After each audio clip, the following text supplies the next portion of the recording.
17-year-old Roger Williamson loves riding his bike to the beach, but hates the thought of wearing a helmet. They're uncomfortable and it looks pretty stupid. His opinion is anything but isolated. A survey by the Roads and Traffic Authority has shown only 12% of country riders wear a helmet. Sydney and Newcastle are slightly better, with about 1 in 4 riders taking the safe option, while Gosford leads the state with 52%. But from the start of next year, letting the wind whistle through your hair will be illegal for everyone over 16. The penalty, an on-the-spot fine of $30. Police have yet to decide whether they'll stringently enforce the new law from day one or introduce a 1-month warning period. The RTA has launched a campaign to increase public awareness, but so far it's fallen on deaf ears.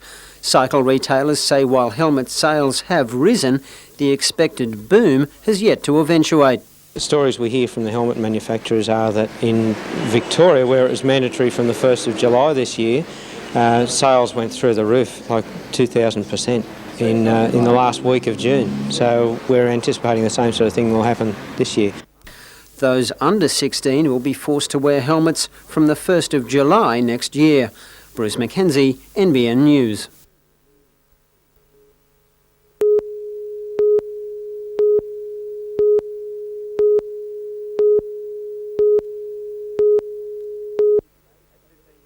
At 15 years of age, Chad shows tremendous potential, and that has been rewarded with a week's intensive training at the Australian Institute of Sport from January the 1st. The Hunter District rider has won the club time trial and point score championship. Along with in-house success, Chad was second in the Open Taree Tour for juveniles, a race of around 160 kilometres, and he was also second in the New South Wales time trial. With size on his side, Chad mixes it with open class riders in A grade on Wednesday nights and has impressed a lot of people with his overall strength. Chad will be joined at the AIS by 23 of Australia's most promising juniors.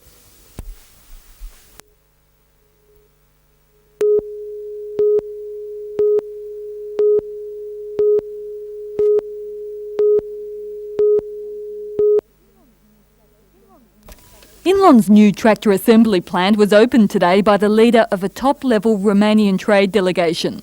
The Arimba-based company imports components from Romania and assembles and distributes tractors in Australia and the Pacific Islands. Since the Romanian Revolution, Inlon has experienced problems with the supply of equipment as the Eastern Bloc nations' factories change with the free market economy. But the delegation gave an assurance today that Romania is working to restore its credibility with trading partners. It sees the Inlon plant as an example of the possibilities of a working partnership between the two nations. It gives us the courage and trust that Romanian products could penetrate even Australian markets. But while Romania throws off the shackles of its controlled economy, our own rural sector is struggling to survive. Even amid a plant expansion, Inlon's managing director says his company is operating in survival mode. We certainly will have to look at our numbers. If the trend of this month, we've had a reasonably good November. December looks to be an absolute disaster. If this continues, it's going to be a reduction in employment rather than an increase in employment. And that's the facts of life.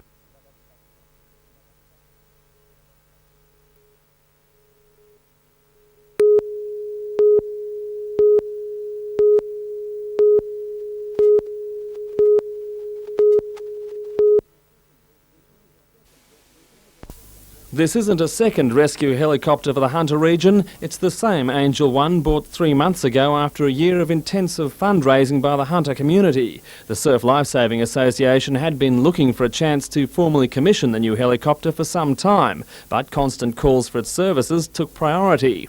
While aircrew stood by just in case they received an emergency call, the $2.4 million Dauphin rescue helicopter was officially acknowledged by Chairman of the Helicopter Service, Scott Derwin.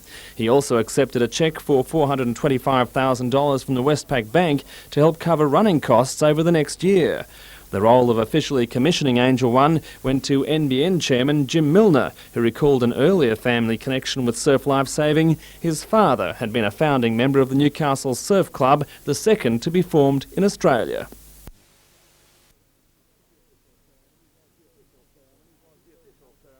The official ceremony was very much a formality. The helicopter has already carried out 140 missions. Guests took a close-up look at the machine, which the community helped to buy, especially through the NBN Television Art Union, which raised $426,000. Confirmation that the rescue helicopter would be the sole contractor for the State Health Department wasn't a great surprise, but will ensure that the service has a firm financial footing over the next 4 years.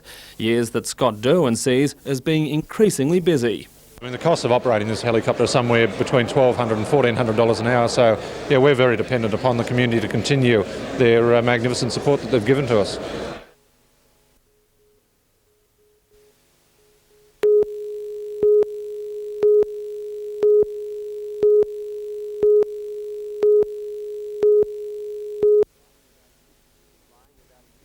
Lying about 50 kilometres from the nearest major highway, Dungog is well and truly off the beaten track.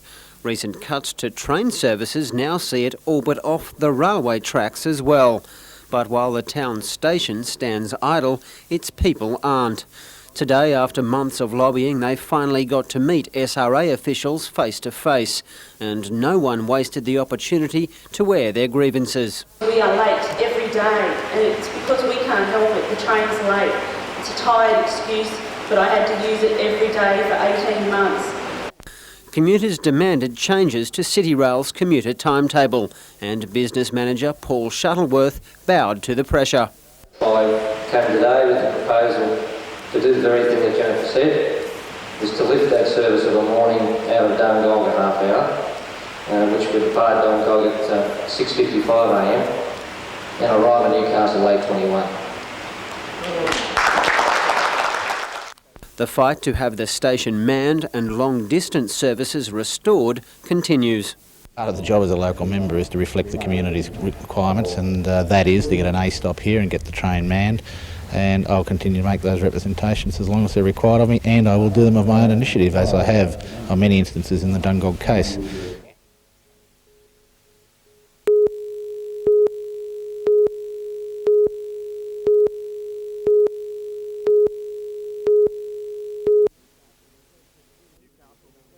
Newcastle detectives re-interviewed the young woman at her home in Merewether this afternoon, hoping to gather more details of the man who attacked her on her doorstep shortly after midnight on Thursday morning. Police say she was grabbed from behind by an attacker who used her belt to choke her. She's suffered severe bruising around the neck, and it's because of these bruising that we believe that the intention of the offender was quite serious, and if she hadn't struggled free, things might have ended up a lot worse than what they are. Today, the young victim was prepared to recount her desperate struggle for freedom. I couldn't breathe or anything, so all I wanted to do was get into the house and ring the police. I elbowed him in the stomach, and then that's when I turned around. By that time, I was down on my knees, and then I turned around and scratched him, and then he just took off. She managed to inflict what we believe to be a substantial wound on the left side of his face with the fingernails, and we're hoping that some people in the Merewether Cooksville area may notice a friend or whatever person that has got these wounds and can contact the police. Police say the man is in his early 20s, about 183 centimetres tall, of medium build with dark wavy hair. He was wearing a dark top and jeans, he has a moustache and could have deep scratches to his face and neck. If you believe you recognise this man, call police now on 008 251 009. The number once again is 008 251 009.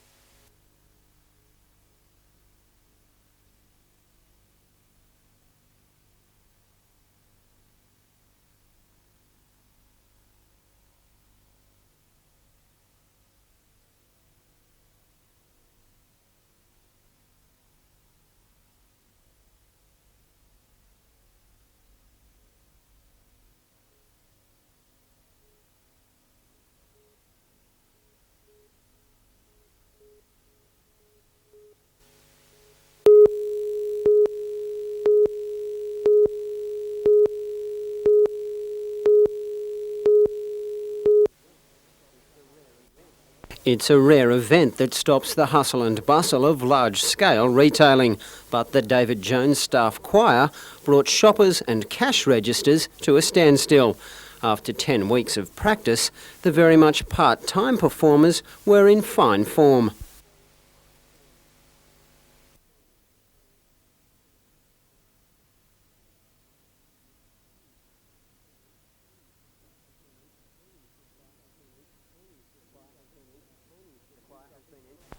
The choir has been entertaining Christmas shoppers for the last 6 years and features everyone from dock workers to department managers.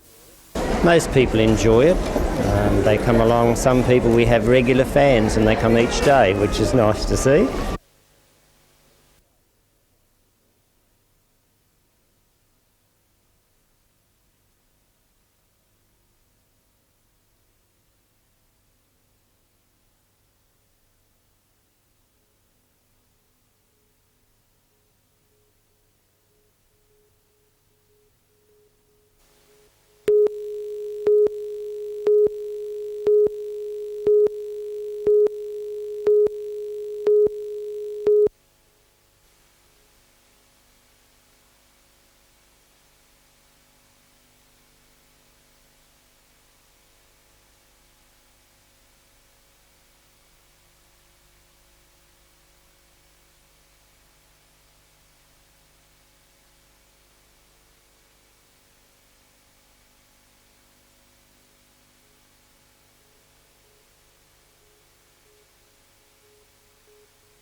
A preliminary investigation has found there are no insurmountable barriers for the board to become a corporation with major potential gains for the community.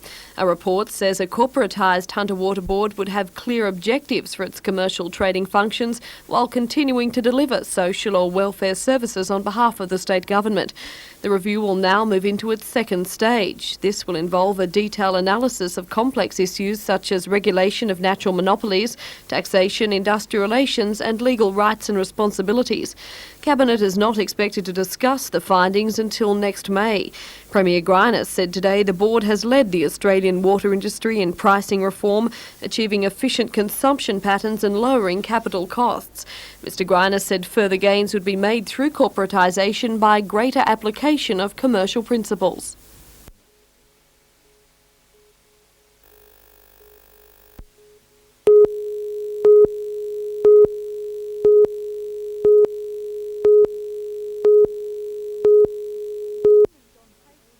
Alderman John Tate's campaign for a return to the ward system won council favour when the ALP faction withdrew its opposition and voted with the independents.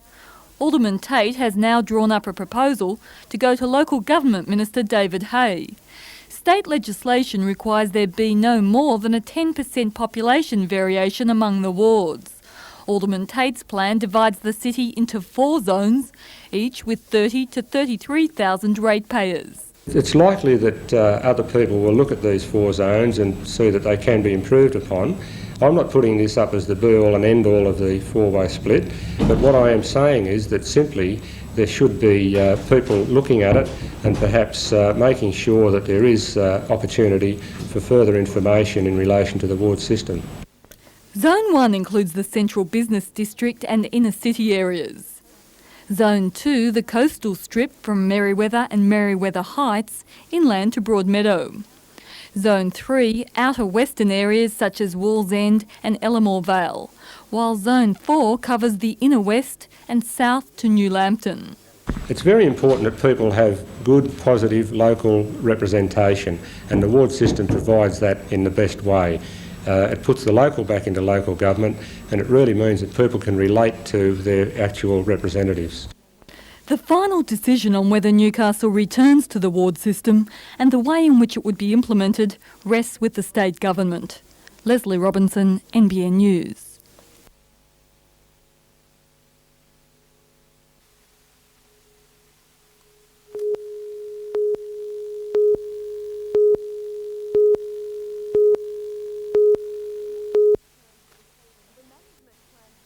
The management plan for the coordination of the city's renewal was approved last week by Council. Today, one of its recommendations became a reality with the opening of an office for the unit near Civic Station. The office will house the 6-member coordination team led by Brian Eastoe. It's estimated around $500,000 is needed for the unit's first year of operation, money which the state and federal governments will be asked to give. We've been guaranteed that we will be looked after as far as the renewal process is concerned. I've had no reason to doubt the Prime Minister and the Premier.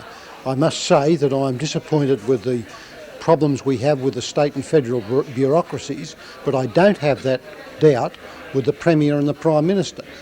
The office will coordinate the city's renewal, which the team estimates could take a decade, as it's not only earthquake damage the city is suffering from.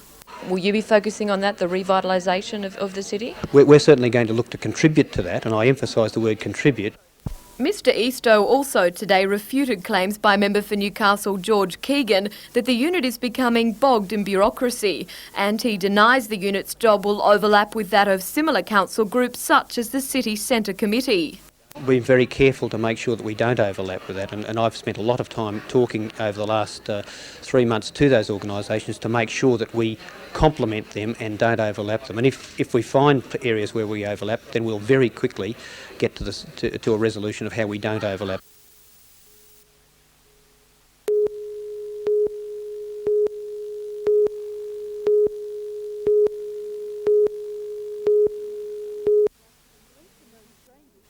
Police are no strangers to accident and emergency units, but today there were no dramas, just smiles all around when officers from Mayfield handed over medical equipment bought from the proceeds of their annual charity golf day. There is a committee formed each year and we make a decision as to who we feel needs the money at that time, and then we allocate it to those people. A field of 210 golfers raised enough cash to buy a portable heart rate, pulse and blood pressure monitor, along with a breath monitoring unit. There was also a cheque for the Sudden Infant Death Association. The $4,500 donation will be used to fund the group's drop-in centre at Charlestown.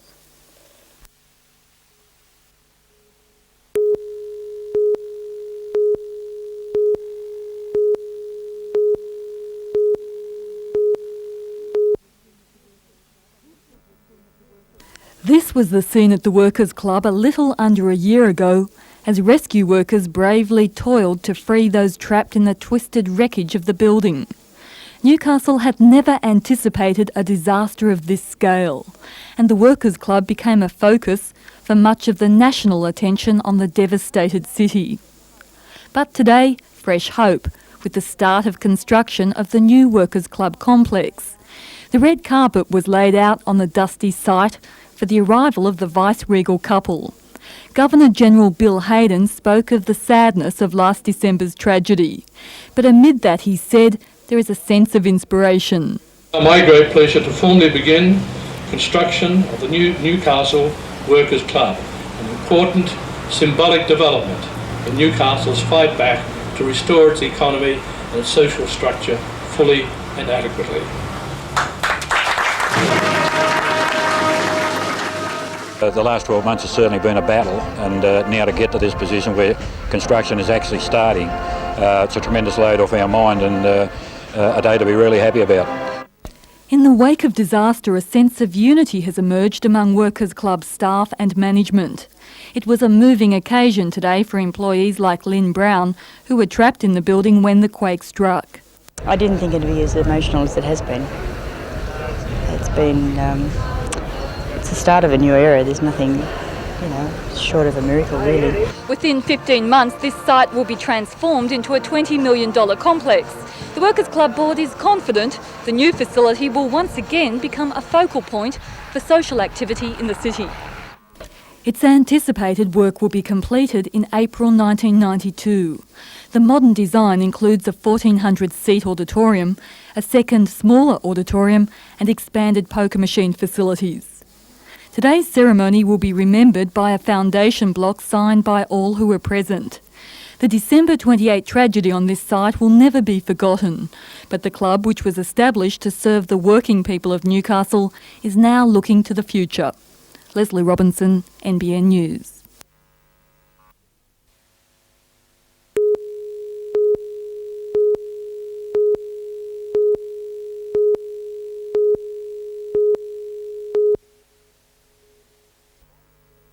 Today it seemed hard to believe that just 2 weeks ago most Newcastle retailers were staring down the barrel of disaster.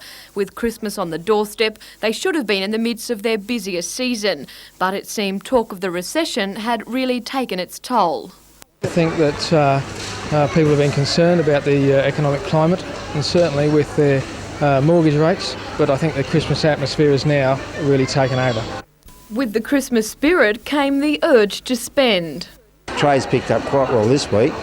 I'd say in comparison to last year it would be probably on line park, similar to last year, maybe a little bit in advance. At Charlestown Shopping Square, the month began slowly with both shoppers and trade figures down several % on last year.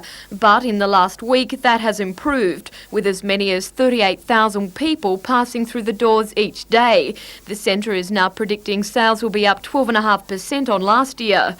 At Garden City at Katara, just over 24,000 people had passed through the doors by 4 o'clock this afternoon. Another 10,000 are expected before 9 o'clock. That's 13% more than were shopping there just 2 weeks ago. A similar story at the Hunter Mall, where an early slowdown in trade had retailers concerned.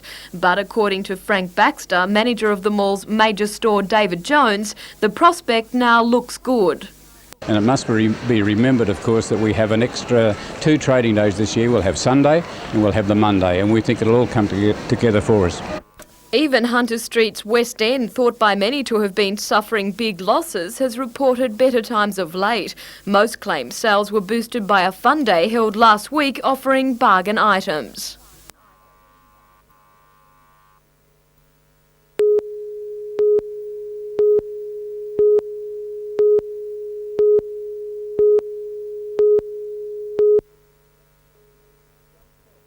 Just 12 months after the devastation of the Newcastle earthquake, those areas hit hardest are doing a fine job of tending to their wounds.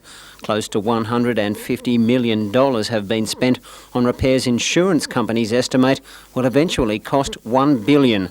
But it could get worse. According to the Earthquake Renewal Unit status report, between 50 and 60% of all domestic claims will be reopened for further consideration as delayed damage becomes apparent. Still, Lord Mayor John McNaughton has high hopes for a rapid rebuilding process. So far, the work that's been done is only about $150 million. There's a long way to go to get the actual work done, and I really have a target that by this time next year that all that work will be underway, it'll be well organised, well ordered, and people will know where they're going. Insurance companies continue to receive 300 new earthquake-related claims each week. Bruce Mackenzie, NBN News.